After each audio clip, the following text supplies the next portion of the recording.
Hello दोस्तों, स्वागत है आपका एक बार फिर से मेरे इस YouTube चैनल पर। और आज का हमारा जो टॉपिक है वो टॉपिक है फिजिक्स में प्रकाश परावर्तन, लाइट रिफ्लेक्शन व उसके नियम और उसके प्रकार। यानी हम पढ़ेंगे कि प्रकाश परावर्तन क्या होता है, उसके नियम क्या हैं और उसके प्रकार कितने हैं। इसके दो प्रकार हैं और इसके दो ही नियम हैं, ठीक है। और प्रकाश परावर्तन की परिभाषा व इसको कुछ उदाहरणों के माध्यम से हम इसको समझने की कोशिश करेंगे, ठीक है। तो पहले हम देखते हैं कि हमारे जो दैनिक जीवन है उसमें हम जो हमारी चीजें होती है, जो है पारदर्शी वस्तुएं होती है, जैसे बर्तन हैं, मोबाइल हैं और जो दीवारें हैं, ये हम कैसे देख पाते हैं। इन पर जब प्रकाश पड़ता है ना, इन पर जब प्रकाश की किरणें पड़ती है, जैसे ये मार्कर है, इस पर जैसे ही प्रकाश की किरण पड़ती है तो वो मेरी आंखों में जाती है। यहाँ से टकराने के बाद वो मेरी आंखों में जाती है और आंखों में प्रतिबिंब बनता है और तब जाकर के मुझे ये मार्कर दिखता है, ठीक है। तो जैसे ही हम कोई भी चीज देखते हैं तो वहां पर प्रकाश के परावर्तन की घटना अवश्य होती है। प्रकाश के परावर्तन को समझने के लिए हम उदाहरण लेते हैं एक लाइट का। जैसे हम अंधेरा कमरा है, एक कमरा है जिसमें अंधेरा है फुल, ठीक है। उसमें हम ले जाते हैं एक टॉर्च, उस टॉर्च को मारते हैं, एक निश्चित जगह पर फोकस करते हैं तो उसका एक गोला होता है तो वो एक निश्चित जगह पर जाएगा, वो वहीं पर प्रकाश होगा। लेकिन आप देखेंगे कि जैसे ही आप लाइट जलाएंगे तो पूरे कमरे में रोशनी रोशनी हो जाएगी। वो प्रकाश के परावर्तन के कारण होती है। जो किरणें हैं वो दीवार से टकरा करके चारों ओर फैल जाती है और वो प्रकाश का परावर्तन होता है। तो प्रकाश के परावर्तन की परिभाषा देखिए, जब कोई प्रकाश की किरण किसी चमकीली सतह से टकराती है और टकरा करके पुनः उसी माध्यम में लौट जाती है तो इसे प्रकाश का परावर्तन कहते हैं। देखिए मैं लिख देता हूं, जब प्रकाश किरण किसी चमकीली सतह से टकराती है तो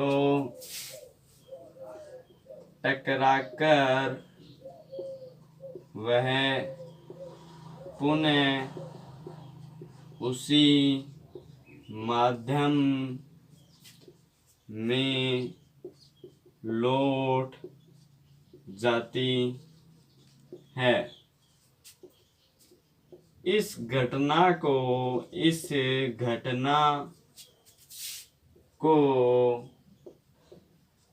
प्रकाश का परावर्तन कहते हैं। प्रकाश का परावर्तन कहते हैं।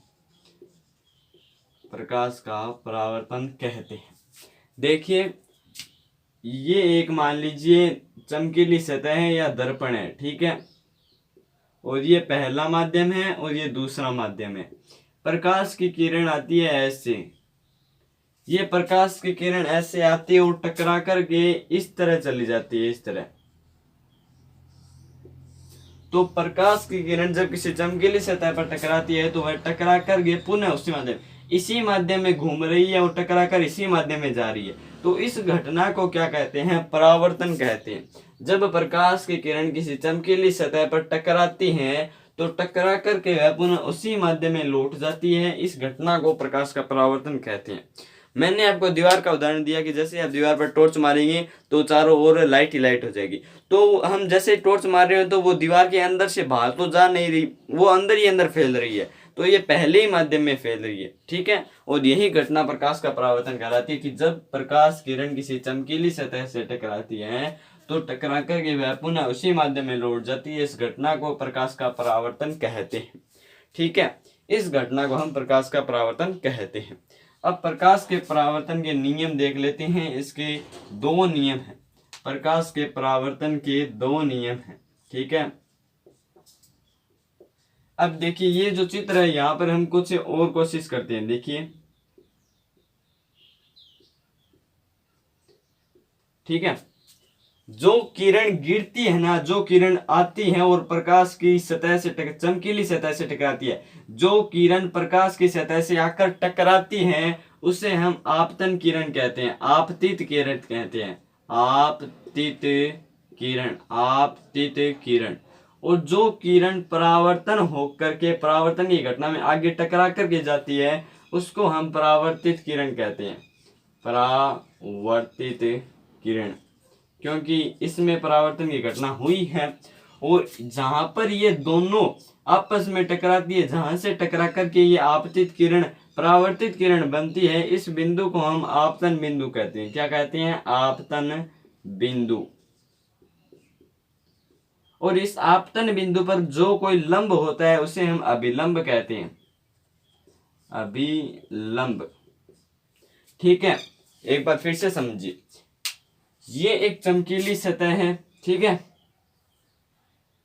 इस पर एक प्रकाश की किरण आ रही है, जो किरण आती है उसे आपतित किरण कहते हैं।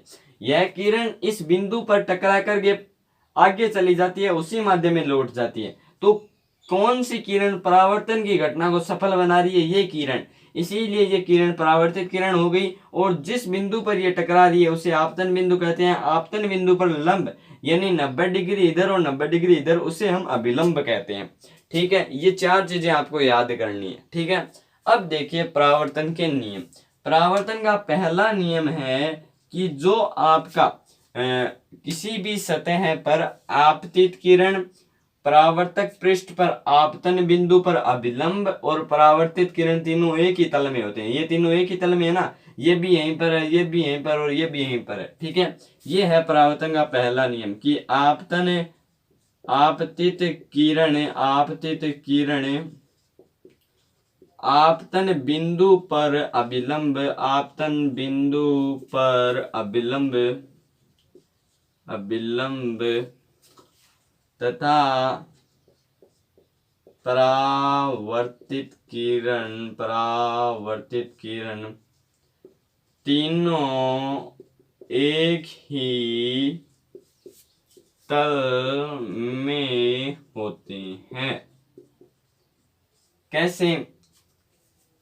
देखिए, ये है आपतित किरण और ये है आपतन बिंदु पर अभिलंब और ये है परावर्तित किरण, तीनों एक ही तल में है ना। इस लाइन के ऊपर ही तो है तीनों, नीचे कोई नहीं है ना। ये अभिलंब यहाँ से हमने कट कर दिया, तीनों एक ही जगह पर है ना। और यही जो है वो कहलाता है पहला नियम, आपतित किरण आपतन बिंदु पर अभिलंब और अभिलंब तथा परावर्तित किरण तीनों एक ही तल में होते हैं। ठीक है, दूसरा नियम है परावर्तन का कि जो, अब यहाँ पर देखिए एक और नाम देखिए कि जो आपतित किरण और ये जो अभिलंब है, इन दोनों के मध्य, आपतित किरण और अभिलंब दोनों के मध्य बना जो कोण कहलाता है ना, जो कोण, ये कोण कहलाता है आपतन कोण, आपतन कोण आई। और परावर्तित किरण तथा अभिलंब के मध्य बना कोण कहलाता है परावर्तन कोण आर, रिफ्लेक्टेड। ठीक है, रिफ्लेक्टेड। ठीक है, तो आपतित किरण व अभिलंब के मध्य बना कोण आपतन कोण कहलाता है और अभिलंब तथा परावर्तित किरण के मध्य बना कोण कहलाता है परावर्तन कोण। और जो परावर्तन का दूसरा नियम है वो यह है कि आपतन कोण आई तथा परावर्तन कोण आर हमेशा बराबर होते हैं,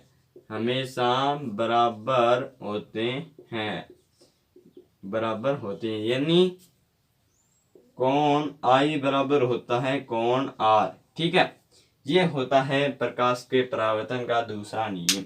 आपतित किरण व अभिलंब के मध्य जो कोण बना होता है, इस कोण को कहते हैं हम आपतन कोण, और अभिलंब व परावर्तित किरण के मध्य जो कोण बना होता है इसे हम कहते हैं परावर्तन कोण। और ये दोनों कोण हमेशा बराबर होंगे। अगर आपको क्वेश्चन दिया हुआ हो कि परावर्तन कोण अगर 60 डिग्री है तो आपतन कोण ज्ञात कीजिए, तो मैंने आपको ये नियम बताए हैं कि कोण आई बराबर होता है कोण आर। आर आपको दिया हुआ है 60 डिग्री और इसीलिए आई भी क्या हो जाएगा, 60 डिग्री हो जाएगा। अगर आपको कह दिया जाए कि अगर कोण आर बराबर है 100 नहीं 100 डिग्री, मान लीजिए, 100 डिग्री तो हो ही नहीं सकता, मान लीजिए ये जो आई व आर है ये दोनों 90 से छोटे होने चाहिए, तभी ये मान लागू होगा। 90 से छोटे व 0 से बड़े होने चाहिए। तो अगर मैं आपको कह दूं कि आर 45 है तो आई कितना होगा, तो आई होगा 45, क्योंकि दोनों कोण बराबर होते हैं। और यही परावर्तन का नियम है कि आपतित किरण आपतन बिंदु पर अभिलंब है, परावर्तित किरण तीनों एक ही तल में होती हैं तथा आपतन कोण आई व परावर्तन कोण आर बराबर दोनों आपस में बराबर होते हैं।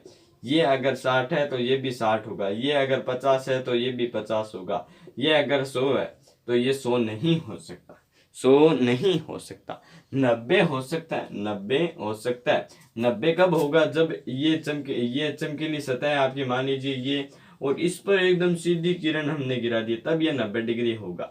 तो अब ये टकरा करके ऐसे ही चले जाएगा। इसमें अगर आपको पूछ लिया जाए कि आपतन कोण कितना है, इसमें अगर आपको पूछ लिया जाए तो आपतन कोण कितना है, तब आप क्या बताएंगे? इसमें अगर आपको पूछ लिया जाए कि आपतन कोण क्या है, तब आप क्या बताएंगे? तो इसमें जो आपतन कोण है वो 0 है और परावर्तन कोण भी 0 है। जब किरण किसी पृष्ठ पर अभिलंबवत गिरती है, ये आपका पृष्ठ है और इस पर किरण एकदम 90 डिग्री के कोण पर गिर रही है, तो ये टकरा करके पुनः उसी माध्यम में जाएगी। अगर हम इस बिंदु पर अभिलंब खींचेंगे तो वो एकदम आपतित किरण और परावर्तित किरण के जस्ट ऊपर होगा, ये तीनों संपाती होंगे और इसीलिए आपतन कोण व परावर्तन कोण क्या होंगे? 0 होंगे जब किरण पृष्ठ पर एकदम लंबवत गिरती है। ठीक है, अब हम देखते हैं प्रकाश के परावर्तन के प्रकार कितने होते हैं। ठीक है, तो थोड़ा सा मैं इसको मिटो लेता हूँ, फिर में हम देखेंगे कि इसके जो प्रकार हैं वो कितने होते हैं। ठीक है, थोड़ा सा 2 मिनट लगेगी, मिटो देंगे हम इसको, फिर हम देखेंगे कि इनके जो प्रकार हैं वो कितने होते हैं।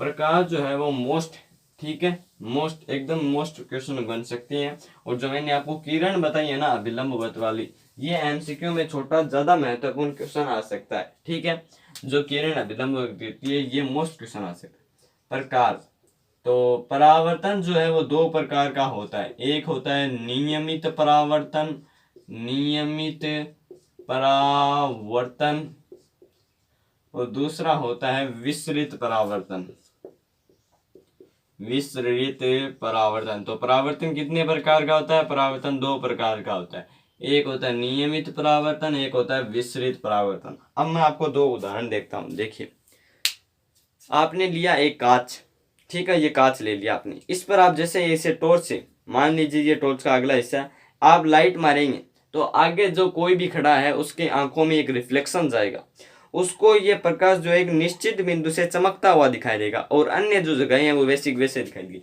अगर मैं इस तरह से इस एंगल पर ये टॉर्च मारता हूं तो मेरे आगे जो कोई भी खड़ा है उसको एक इस पर एक बिंदु चमकता हुआ दिखाई देगा, जैसे इसके अंदर एक टॉर्च जल रही है। ठीक है, और इसी तरह अगर मैं ले लूं एक कागज ले लूं और उस कागज पर मैं ऐसे लाइट मारूं तो उस कागज का जो आधा हिस्सा है वो इधर चमकेगा, आधा हिस्सा इधर चमकेगा, पूरे कमरे में लाइट ही लाइट हो जाएगी। ठीक है, इन दोनों में फर्क क्या है कि जो दर्पण है वो एकदम समतल है, वो जैसे प्रकाश की किरण आ रही है वैसे ही जितना आपतन कोण बन रहा है उतने ही परावर्तन कोण के साथ उनको इधर भेज रहा है, यानी एक निश्चित दिशा में भेज रहा है। और कागज क्या कर रहा है, जैसे हम कागज पर मारेंगे तो कागज थोड़ा थोड़ा खुरदरा होता है, हमें दिखता नहीं है, और वो उसके जो खुरदरापन है वो एक प्रकाश की किरण को इधर भेज रहे हैं, एक को इधर भेज रहे हैं, एक को इधर भेज रहे हैं। तो ये दोनों अलग अलग चीजें हैं। ठीक है, इसमें जो कांच वाला है वो होता है नियमित परावर्तन और जो नीचे वाला जो कागज वाला है वो होता है विसरित परावर्तन। नियमित परावर्तन की परिभाषा देखिए, मैं लिखूंगा नहीं, बोलता हूं कि जब प्रकाश की किरण किसी समतल पृष्ठ पर टकराती है तो टकरा करके जब वह पुनः दूसरे माध्यम उसी माध्यम में लौटती है तो वे हमें दूसरी दिशा में से चमकती हुई प्रतीत होती है या एक जगह से चमकती हुई प्रतीत होती है। इस घटना को नियमित परावर्तन कहते हैं। यह इसकी स्पष्ट परिभाषा है कि जब प्रकाश की किरण किसी समतल पृष्ठ पर टकराती है तो वह समतल पृष्ठ उन किरणों को एक विशिष्ट दिशा में भेज देता है। इस घटना को नियमित परावर्तन कहते हैं। नियमित परावर्तन का चित्र देखिए, ये आपका समतल दर्पण मान लीजिए, समतल पृष्ठ, और इस पर ये किरणें आ रही हैं कुछ इस तरह से। ठीक है, ये थोड़ी सी टेढ़ी होगी, ये 4 किरणें मान लीजिए आ रही है आपकी। ठीक है, अब देखिए इन चारों पर एक एक अभिलंब बनेगा, इनका अगर ये कोण है, ये कोण इतना है, तो ये कोण भी इतना ही होगा, तो ये एक निश्चित दिशा में जाएगी। इसका भी ऐसी प्रक्रिया होगी, ये निश्चित दिशा में जाएगा, ये भी निश्चित दिशा में जाएगा, ये भी निश्चित दिशा में जाएगा। तो ये चारों एक साथ समांतर आई थी और समांतर ही चली गई, समांतर आई थी समांतर ही चली गई। यह घटना है नियमित परावर्तन की। और विसरित परावर्तन में क्या होता है, विसरित परावर्तन में जो ये पृष्ठ होता है ये खुरदरा होता है, खुरदरा होता है। जैसे ये ऐसे होता है, ये ऐसे हो सकता है, ये ऐसे हो सकता है, ठीक है, कुछ भी कैसे भी हो सकता है। तो इन पर जैसे ही प्रकाश की किरण एक यहाँ आई, मान लीजिए एक यहाँ आई, एक यहाँ आई, ठीक है, थोड़ी सी टेढ़ी है तो आपको तो मानना है, आपको क्या है। तो ये प्रकाश की किरण यहाँ पर जैसे टकराएगी तो ये ऐसे जाएगी, ये किरण यहाँ से टकरा रही है तो ये थोड़ी सी वापस आएगी, बैक आएगी, थोड़ी टेढ़ी टेढ़ी हो रही है, आपको तो सिर्फ देखना है कि किस तरह से प्रक्रिया हो रही है। ये किरण यहां से टकराएगी तो ये सीधी इधर जाएगी, ठीक है। तो ये है विसरित परावर्तन। जब प्रकाश की किरणें किसी खुरदरे पृष्ठ पर टकराती है तो वह पृष्ठ उन प्रकाश की किरणों को अलग अलग दिशा में बिखेर देता है। इस घटना को विसरित परावर्तन कहते हैं। तो परावर्तन के दो प्रकार थे, नियमित परावर्तन और विसरित परावर्तन। नियमित परावर्तन में क्या होता है, एक चमकीला पृष्ठ होता है, उस पर जैसे किरणें पड़ती है तो दूसरी दिशा में एक चमकता हुआ प्रतीत होता है और किरणें विशिष्ट दिशा से आती है और विशिष्ट दिशा में चली जाती है। विसरित परावर्तन में क्या होता है, किरणें समांतर आती है और अलग अलग बिखेर दी जाती है, फैला दी जाती है, विसरित कर दी जाती है, और इसीलिए इस परावर्तन को विसरित परावर्तन कहते हैं, ठीक है। अब हम एक चीज और देखते हैं, एक थोड़ा सा टॉपिक और समझते हैं ताकि अगली वीडियो में लंबा ना हो। तो अगला जो टॉपिक है वो यह है कि समतल दर्पण, जो हमारे घरों में जो कांच होता है उससे बना जो प्रतिबिंब है उसकी विशेषताएं क्या होती है। समतल दर्पण से जो प्रतिबिंब बनता है उसकी क्या विशेषताएं होती है वो और देख लेते हैं थोड़ा सा, ठीक है। सरल सा टॉपिक है, छोटा सा टॉपिक है। समतल दर्पण यानी जो हमारे घरों में दर्पण लगा होता है उससे जो प्रतिबिंब बनता है, आपकी जो फोटो बनती है उसकी क्या विशेषताएं। तो समतल दर्पण से बना प्रतिबिंब आभासी होता है।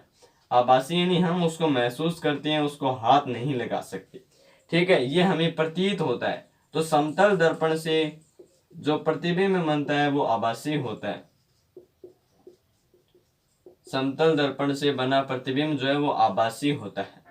दूसरा, जो प्रतिबिंब, जितना हमारा आकार है ना, जितना हमारे शरीर का आकार है उतना ही आकार हमें प्रतिबिंब में दिखाई देता है। यानी जितना आकार बिंब का होगा उतना ही आकार प्रतिबिंब का होगा। यह समतल दर्पण से बने प्रतिबिंब की दूसरी विशेषता है। तीसरी विशेषता है कि हम दर्पण से जितनी दूरी पर होंगे उतनी ही दूरी पर हमें प्रतिबिंब दिखाई देगा।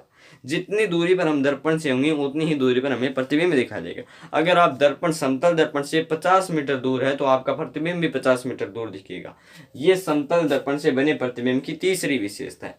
चौथी विशेषता यह है कि जब हम समतल दर्पण के सामने ऐसे खड़े होते हैं तो अगर हम हमारा दायां हाथ हिलाते हैं ऐसे, तो आपको लगता है कि जो प्रतिबिंब है वो अपना बायां हाथ हिला रहा है, क्योंकि हम ऐसे खड़े हैं और हमारे सामने ऐसा प्रतिबिंब बनेगा, सामने ऐसे कैसा। तो जब हम इधर वाला हाथ हिलाएंगे तो उसका इधर वाला हाथ हिलेगा ऐसे, ठीक है। तो हमें लगेगा कि जब हम अपना दायां हाथ हिलाते हैं तो प्रतिबिंब का बायां हाथ हिलेगा, और जब हम अपना बायां हाथ हिलाते हैं तो प्रतिबिंब का दायां हाथ हिलेगा।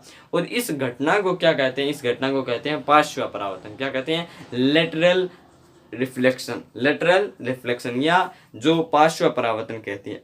क्या कहते हैं, पार्श्व परावर्तन। जब हम इधर वाला मारकर उठाएंगे तो प्रतिबिंब बाएं हाथ से मारकर उठाएगा, जब हम इधर वाले हाथ से उठाएंगे तो प्रतिबिंब दाएं वाले हाथ से मारकर उठाएगा। इस घटना को क्या कहते हैं, पार्श्व परावर्तन कहते हैं। तो समतल दर्पण से मैंने आपको 4 विशेषताएं बताई है कि पहला, समतल दर्पण से बना प्रतिबिंब आभासी होता है। दूसरा, प्रतिबिंब से दर्पण से बिंब जितनी दूरी पर है उतना ही प्रतिबिंब होगा। बिंब का आकार जितना होगा उतना ही प्रतिबिंब का आकार होगा। बिंब का दायां भाग प्रतिबिंब का बायां दिखेगा और बिंब का बायां भाग प्रतिबिंब का दायां भाग दिखेगा। इस घटना को पार्श्व परावर्तन कहते हैं, ठीक है। और अगली जो क्लास होगी उसमें हम उत्तल दर्पण व अवतल दर्पण पर चर्चा करें, फिर उनसे प्रतिबिंब और फिर लेंस, फिर उनसे प्रतिबिंब, ठीक है। तो मेरे चैनल को जरूर सब्सक्राइब करिए ताकि आगे वाली वीडियोज का नोटिफिकेशन आपको मिले। और धन्यवाद दोस्तों।